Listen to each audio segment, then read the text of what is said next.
یه جا توی دل کوههای خشک و ساکت مرودشت، جایی که آفتاب هر روز انگار با سنگا حرف میزنه، یه سایه عظیم هست که هنوزم ایستاده، مغرور، زخمی، اما زنده.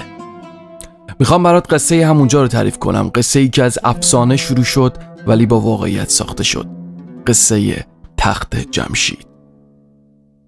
یه روزگاری بود که اسم پادشاهان از توی کتابا نبود، از توی آسمون ها شنیده میشد. اون وقتا جمشید پادشاه بود، نه فقط یک شاه، یک افسانه زنده. میگن جمشید تختی ساخت که پریان و دیوان اونو تو آسمونا میبردن، یه تخت که بهش میگفتن تخت طاووس یا تخت خورشید. و بعضیا میگن همون تخته که حالا توی مرودشت از سنگ ساخته شده، همونی که امروز بهش میگیم تخت جمشید.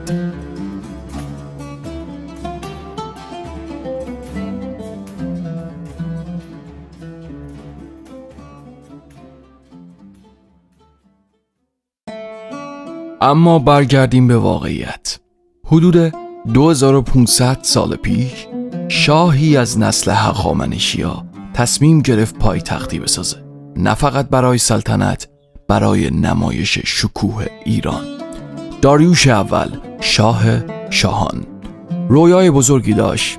میخواست جایی بسازه که هر کسی از هر سرزمینی پا بهش میذاره یه چیز خوب بفهمه. اینجا قلب دنیاست، اینجا ایران بزرگه.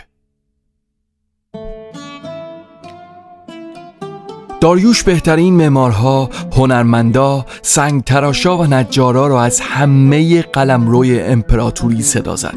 از مصر، از بابل، از هند، حتی از نوبه. زنها و مردها کنار هم کار میکردن. برده‌ها آزاد بودن، حقوق میگرفتن.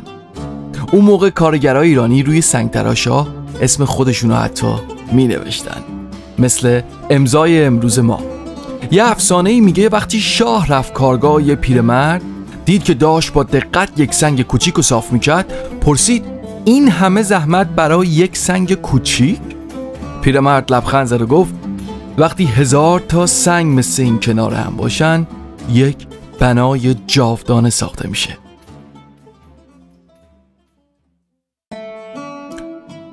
اگه یه روزی رفتی تخت جمشید، خوب به دیواراش نگاه کن. نقش‌هایی است از مردم همه جهان اون روز.